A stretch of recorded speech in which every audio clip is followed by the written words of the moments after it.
Namaste and Kia ora. Namaste, good to be with you. Thank you, Prime Minister, for your time to speak to the Indian News. Pleasure.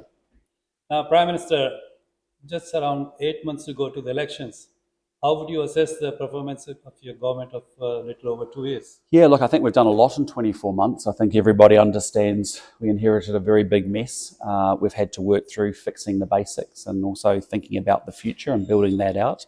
And I'm proud of the progress we've made. There's a lot more to do, but in 24 months, we've managed to get spending under control. We've got inflation back within the band. We've got interest rates coming down, which is giving households a lot more cash and businesses more cash. We've got the economy, as you saw in the last quarter, growing just over 1%, and a lot of commentators with a lot of good indicators coming through. So there's more to do, but we're in the recovery phase now, and it's about making sure that's bedded in, and then importantly, building out for the future, having big decisions around lifting our savings and retirement contributions, making sure that we deal with the planning laws that have slowed New Zealand down, dealing with education reform to make sure we get our kids set up with a world-class education system. So, yeah, it's been a difficult time. It's been a big turnaround job for sure. There's a lot more for us to do. We've only been going at it just over 2 years. We've got the full year this year of more action, more plans to do. But I'm pretty excited about where New Zealand can go and where it is going. But for your critics, Prime Minister, inflation, cost of living, and unemployment, they still remain a major concern. Well, when you think about it, spending is what drives high levels of inflation. How do we get here? Well, the last lot put up 84% increase in spending, drove inflation to 7.3%, had 12 interest rate rises, puts the economy into recession and people lose their jobs. That's the history of economics. They're the immutable laws of economics. Unemployment is 10. Sure, that's the last thing that comes right, because as you can understand, when businesses are hit with high interest rates and inflation is very high, their costs get squeezed, their revenues get depressed, and the last thing they do is lay off workers, and we don't want to see that. And that's why if you care about working New Zealanders, you have to run this economy well. And unfortunately, that's not what happened. And so we are fixing that up, and you're seeing spending get under control. It's still going to be a lot of work still. Inflation's now within the band. Interest rates have come down 8 or 9 times. We've actually got an economy growing, and we expect unemployment to come down through the course of the year. And you heard the Reserve Bank say that essentially yesterday as well. Yeah, people were already anticipating that since it's an election year, there shouldn't be any change in the OCR until election. And this is what exactly has happened yesterday. Well, just also the OCR is a function of what's happening around inflation. Yeah. And so because inflation is now within the band, you get back to normal settings again. We've been in a very abnormal period where we had inflation the highest it had been in 30 years. And that's what hurts working New Zealanders, right? Everything's more expensive. And so we've worked incredibly hard because we've done what we needed to do as the government, get good fiscal policy in place. Equally, the Reserve Bank then has to get good monetary policy in place, and the two need to work together. Wonderful. Now, Prime Minister, one of the most hotly debated issues in recent months has been the free trade agreement between India and New Zealand, which was recently concluded. How confident are you to get it through the Parliament? Oh, very confident. The reason why a lot of people said we couldn't do an Indian FTA in this term, I was very determined to do so. I know the country well. Visited there in my former life with Hindustan Lever and Unilever, and also Air New Zealand and Air India arrangements as well. So I know India well.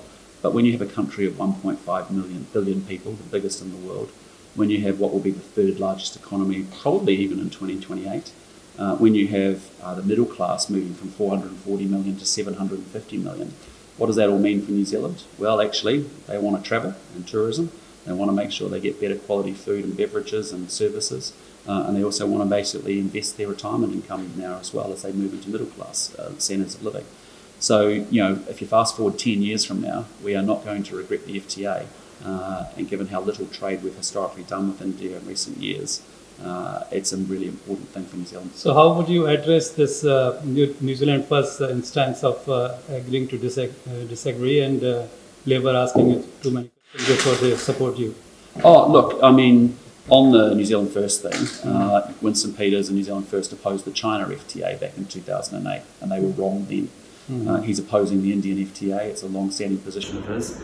And he's wrong there with respect as well. He's completely wrong. The claims about immigration are completely untrue.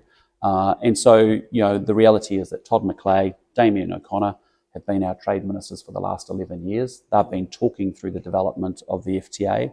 They've been talking again more formally this week as well. And I'm confident we'll let them continue their conversations, but I'm very confident we'll get bipartisan support.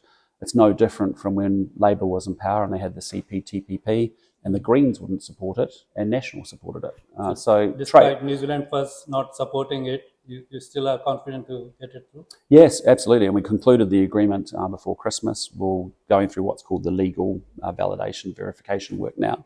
We're moving quite quickly through that, which is good. We'll get to a signing. And then obviously a component of it comes into the legislation because it's about the tariff rates that actually is what the legislation's about. But look, we'll continue to talk with Labor, and I'm sure that we can, get to a very sensible position that's actually good for New Zealand. Prime Minister, India has a cultural agreement with around 115 countries. After this FTA, what your government's, is there any plan to have this kind of like we have a China desk in this country, which helps to, lingually and other way, culturally, to help settle the business here in this country? Yeah, look, Do you have any plans to have the same kind of agreement with India? Look, I think you've just got to understand where we've come from. When we started 24 months ago, the relationship between New Zealand and India was not in a good place. Yeah. We've built that relationship very strongly. Prime Minister Modi and I are very close and we get on very well. And we have huge respect for each other. And now we want to close out the FTA on the economic side. In the same time, we've actually been doing a lot in the security and defence side. We've actually been working together on joint missions with our navies, and that's been very constructive. I've visited with the Indian Navy when I was in India, as you know. I was part of the trip. Yes, and it was really, really exciting to see the capability that's there in India and the defence space as well. But we want to work together more closely in the defence space. And obviously in the community people-to-people links as well. So look, this is a relationship that we want to be broader and we want it to be a lot deeper. So I'm sure there's a lot of things that we can do post-conclusion and the FTA getting into being. Chris Atkins has been very critical of your government scrapping that 6 billion fund for natural calamity resilience. He simply says if we had that fund in place, we would have not been facing the problem which the New Zealand currently facing. Yeah, total rubbish. What it was a $6 billion fund with a facility to borrow that money, but no detail around how it was being deployed. Our government takes resilience very seriously, and that's why we've actually put it into the bloodstream of our budgets. We expect all our existing government spending to be driving more resilience. Think about the work that we're doing, rebuilding the Hawke's Bay Expressway. Labor have lots of ideas, but they never execute anything. They're quite incompetent on delivery. They don't get things done. We've started the Hawke's Bay Expressway. That road will be twice as flood resilient as what we've seen, what it was before. If you think about the $200 million we've put into stop banks and flood protection efforts across the country since we've come to power in just 24 months. So, we use the existing budgets. We don't need to create these funds that actually are just as you saw it. Chris Hipkins created a COVID fund. He spent $66 billion. Nobody knows where it went. And it didn't go to COVID. It went to a whole bunch of other stuff. And that actually hasn't helped New Zealand at all. Complete waste of money.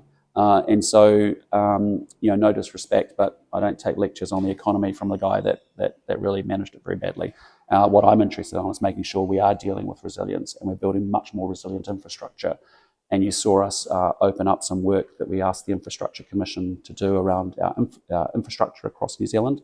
And we have some real challenges because it has been managed so badly over a number of decades by successive governments. Prime Minister, lately in the last few months, there have been some anti-immigrant protests in this country. I'm sure you would be aware of those protests. Yeah, utterly unacceptable. Utterly unacceptable. We are very, very proud, and we are the party, and a party that believes in the new New Zealanders that have come here, and we back them big time because they are people of ambition and aspiration. And as I say so many times, that I see how hard the immigrant community works when they come to New Zealand. They've left their family, their friends, their culture behind. They've come here, they take 1 job, 2 jobs, 3 jobs to get a deposit for a house or a business.